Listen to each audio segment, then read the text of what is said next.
Hello everyone, welcome to guidance classes. मैं हूं विक्की और आज का लेक्चर में हम लोग समझेंगे और जानेंगे क्लाइमेट ऑफ बिहार। किसी भी स्टेट या कंट्री का क्लाइमेट समझने से पहले यह समझना ज़रूरी है कि वो कितने लैटिट्यूड और लॉन्गिट्यूड के बीच में है। इससे हमें क्लाइमेट की एक अच्छी समझ हो जाती है और हमें ओवरऑल अंडरस्टैंडिंग होती है। तो हम समझते हैं कि इंडिया का क्या पोजीशन है वर्ल्ड मैप पे और वहीं बिहार का क्या पोजीशन है इंडिया मैप पे। इससे हमें बेहतर अंडरस्टैंडिंग मिलेगी। ठीक है, तो ये है वर्ल्ड मैप। टेम्परेचर के हिसाब से हमने इसको 4 भागों में डिवाइड कर रखा है। वो है ट्रॉपिकल जोन, सब ट्रॉपिकल जोन, टेम्परेट जोन और पोलर और सब पोलर जोन। इंडिया का लोकेशन ट्रॉपिकल जोन में पड़ता है।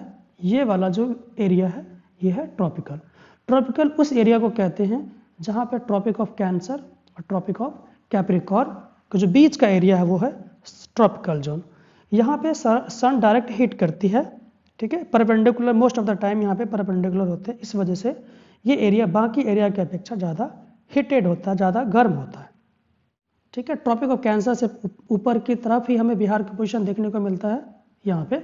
ठीक है, तो इससे हमें ये पता चलता है कि बिहार ज़्यादा ठंड तो नहीं है, यहाँ पे गर्म ज़्यादा हमें देखने को मिलेगी क्योंकि ये ट्रॉपिक ऑफ कैंसर के पास में है। ठीक है, उसी तरीके से यहाँ पे हम अलग अलग पॉइंट कंसीडर कर सकते हैं क्लाइमेट को लेकर। इसके बाद हम इसमें डिस्कस करने वाले हैं कि सीजन ऑफ बिहार। तो कुछ पॉइंट जो ज़रूरी है एग्जामिनेशन पॉइंट ऑफ के हिसाब से। पहला कि बिहार का लोकेशन कहाँ पे है, सब ट्रॉपिकल रीजन पे है। अब सब ट्रॉपिकल रीजन किसको बोलते हैं? 23.5 डिग्री से लेकर 40 डिग्री के बीच वाला एरिया क्या कहलाता है? सब ट्रॉपिकल रीजन कहलाता है। ठीक है, बिहार में किस तरह के क्लाइमेट है भाई? कॉन्टिनेंटल मानसून टाइप है, साथ ही साथ ह्यूमिड सब ट्रॉपिकल टाइप ऑफ क्लाइमेट देखने को मिलता है। बिहार का पोजीशन कहाँ है? ट्रॉपिक ऑफ कैंसर के ऊपर यानी नॉर्थ ऑफ इट। ये एग्जाम में पूछे जाने की संभावना रहती है कि ट्रॉपिक ऑफ कैंसर से नीचे है या ऊपर है। ठीक है, तो ये कुछ पॉइंट आप ध्यान में रख सकते हैं। वैसे नॉर्दर्न पार्ट जो है वो ज़्यादा कूलर होता है सदर्न पार्ट से, क्योंकि हम देखते हैं कि बिहार में जो नॉर्थ पार्ट है वो हिमालय के करीब है, जिसकी वजह से ठंडा होने का ज़्यादा सिचुएशन डेवलप होता है। ठीक है, बिहार में एक और पॉइंट है जिसको हम डिस्कस कर सकते हैं, नॉर्थ वेस्टर। आने वाले पॉइंट में इसको हमने कवर कर रखा है, तो इसको यहाँ पे फिलहाल रहने देते हैं।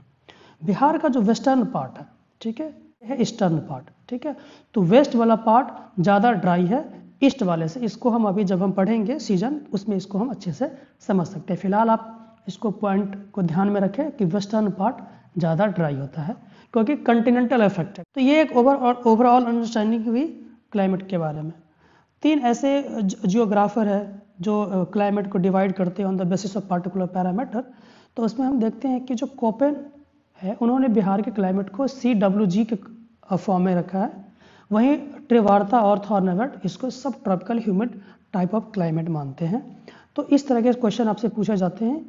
इंडिया में अगर आप देखोगे तो इंडिया का अलग अलग जो लोकेशन है वहाँ पे अलग अलग टाइप ऑफ क्लाइमेट है, लेकिन चूंकि बिहार जिस रीजन में आता है वहाँ का क्लाइमेट कैसा है? CWG।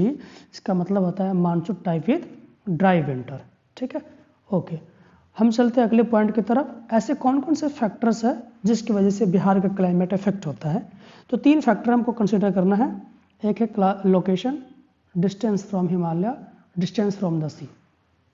तो लोकेशन हम लोग अभी जस्ट देख रहे थे कि ये ट्रॉपिकल और सब ट्रॉपिकल के बीच में है। ठीक है, तो वहाँ पे चूंकि सन का डायरेक्ट हीटिंग होता है तो ज़्यादातर मोस्ट ऑफ द टाइम गर्मी देखने को मिलती है वहाँ पे। वहीं डिस्टेंस फ्रॉम द हिमालय, चूँकि हम जानते हैं कि मानसून जब आती है उधर से ईस्ट की तरफ से, तो हिमालय क्या करती है उस विंड को ऊपर की तरफ उठने में हेल्प करता है, जिसके वजह से यहाँ पे मानसूनन रेनफॉल होता है।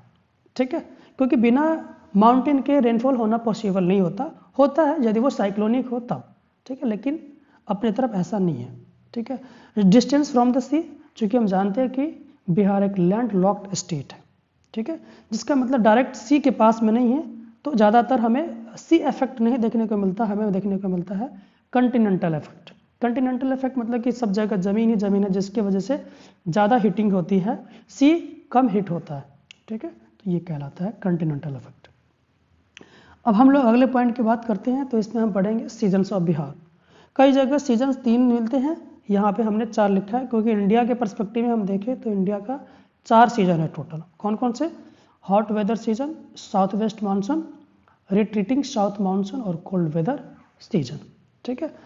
अब कई जगह यहाँ पे इस दोनों को एक साथ रख देते हैं, इस दोनों को कह देते हैं रेनी सीजन। ठीक है, कोई बात नहीं है, यहाँ पे इसको ऐसे ही पढ़ लो या रेनी सीजन के तौर पर भी आप पढ़ सकते हैं, कोई दिक्कत नहीं है।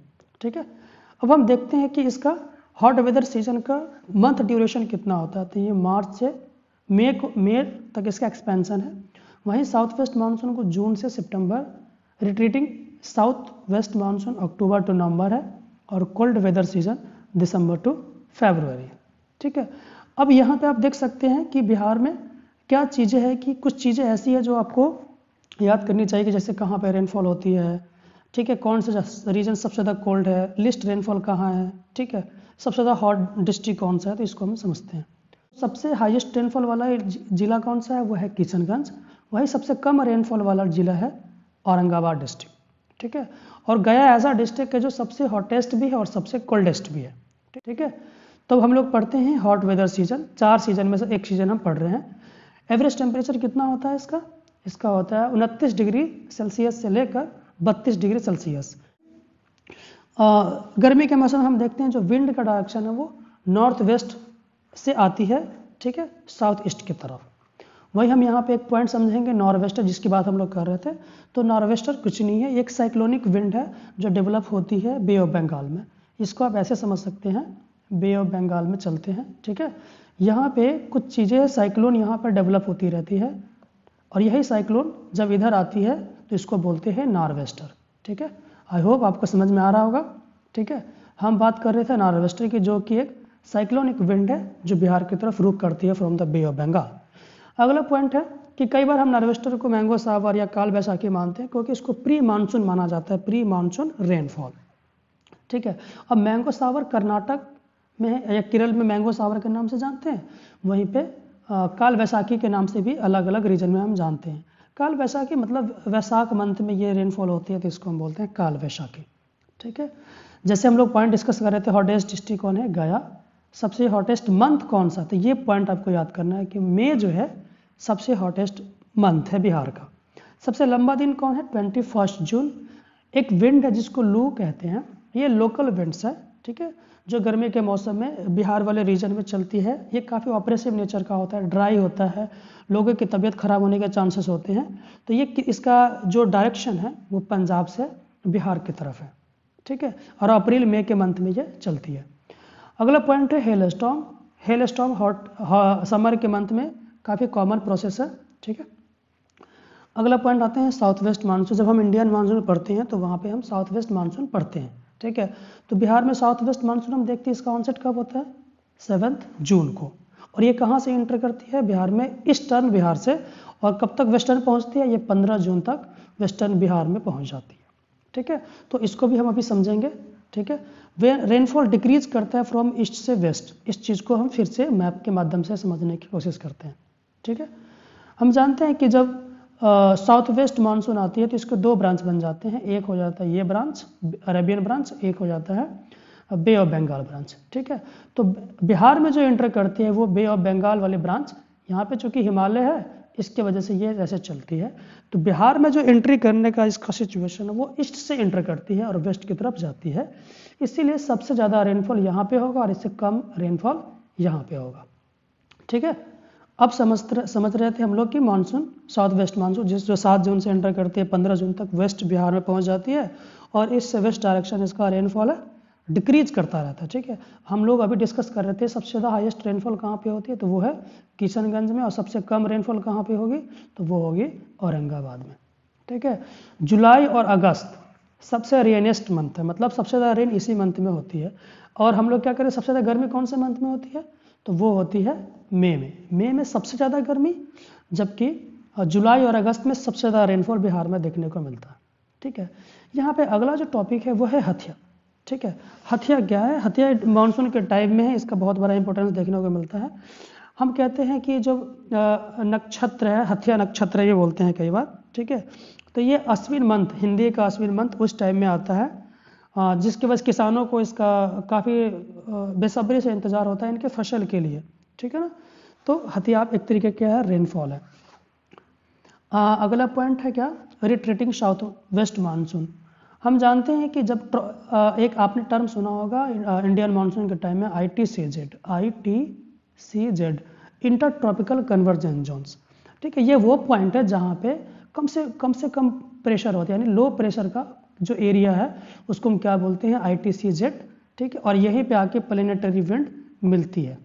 ठीक है, तो अब क्या होता है कि जब ये ITCZ साउथ में शिफ्ट कर जाती है, यानी सदर्न हेमिस्फीयर में शिफ्ट करती है, तो उस समय जो मानसून है वो विदड्रॉ होने लगता है, रिट्रीट होने लगता है। ठीक है, तो हम इसको समझते हैं कि बिहार में ऐसा क्या सिचुएशन है कि किस मंथ में ये रिट्रीट करती है।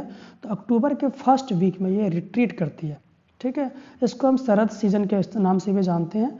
इस टाइम में एक प्रोसेस जो स्ट्राइकिंग फीचर है इसका वो है ट्रॉपिकल साइक्लोन, जो बे ऑफ बंगाल में डेवलप होते रहते हैं। इसके बाद हथिया नक्षत्र के बारे में जस्ट हम लोग डिस्कस कर रहे थे कि ये सितंबर अक्टूबर के टाइम में होता है और इस फार्मर के लिए ये काफ़ी बेनिफिशियल होता है। ठीक है, जो रिट्रीटिंग साउथ मानसून है उसमें एक पॉइंट है कि जेट स्ट्रीम काफ़ी कॉमन है। ये वैसे विंड को कहते हैं जो लगभग 9 से 10 किलोमीटर एटमॉस्फेयर में ब्लो करती है। ठीक है ना, तो उस विंड को क्या बोलते हैं, जेट स्ट्रीम। तो ये बिहार में मानसून के लिए ये भी एक रिस्पॉन्सिबल है। ठीक है, इसके बाद हम बिहार में अगर एवरेज रेनफॉल देखें तो कितना है, 120 सेंटीमीटर। कई जगह ये वैल्यू बदल जाती है क्योंकि डेटा बदलती रहती है। अब आते हैं हम 4 सीजन में से लास्ट वाला सीजन है अपना कोल्ड वेदर सीजन। इसका एवरेज टेम्परेचर कितना है, 16 डिग्री सेल्सियस। जनवरी सबसे कोल्ड मंथ है। ठीक है, ध्यान रखना, सबसे कोल्ड मंथ कौन सा है, जनवरी। और सबसे ठंडा जगह कौन सा है, वो है गया। ठीक है, एक प्रोसेस है, जैसे कि अभी आप ये जनवरी चल रहा है, दिसंबर जनवरी के टाइम में क्या होता है कि रेनफॉल होती है, लेकिन इसमें रेनफॉल नहीं होने चाहिए थे, लेकिन ऐसा होता है। तो इसके पीछे लॉजिक समझने की कोशिश करते हैं कि क्या वजह है कि ठंडे के मौसम में बारिश देखने को मिलती है। ठीक है, इस चीज़ को समझते हैं। यहाँ पे ये है मेडिटेरियन सी। ठीक है, इस मेडिटेरियन सी से क्या करती है कि विंड चलती है और कुछ मॉइस्चर लेके आती है और ठंड वाले इलाके में यहाँ पे रेनफॉल करती है। ठीक है, तो इससे हमें क्या समझने को मिलता है भाई, इससे हमें यह समझने को मिलता है कि इस साइड में, यानी जो वेस्ट साइड में वो ज़्यादा रेनफॉल होगा और जो ईस्ट साइड में है वो कम रेनफॉल होगा, क्योंकि इसका डायरेक्शन ही यही है। जबकि हम मानसून में क्या देख रहे थे, मानसून में ईस्ट से वेस्ट की तरफ चल रहा था, तो यहाँ पे ज़्यादा रेनफॉल हो रही थी और यहाँ पे कम। लेकिन वेस्टर्न डिस्टर्बेंस में ऐसा नहीं, जो कि वेस्ट से आती है, इसीलिए यहाँ पे रेनफॉल ज़्यादा और यहाँ पे रेनफॉल कम होगा। यानी किशनगंज में कम रेनफॉल देखने को मिलेगा, जबकि वेस्टर्न में जो वेस्ट चंपारण है वहाँ पे आपको रेनफॉल देखने को ज़्यादा मिलेगा वेस्टर्न डिस्टर्बेंस से। तो वेस्टर्न डिस्टर्बेंस क्या होगा, ठंडे के मौसम में होने वाले रेनफॉल को हम क्या बोलते हैं, वेस्टर्न डिस्टर्बेंस। और वहाँ पे मॉइस्चर कहाँ से आती है, ये आती है मेडिटेरियन सी से।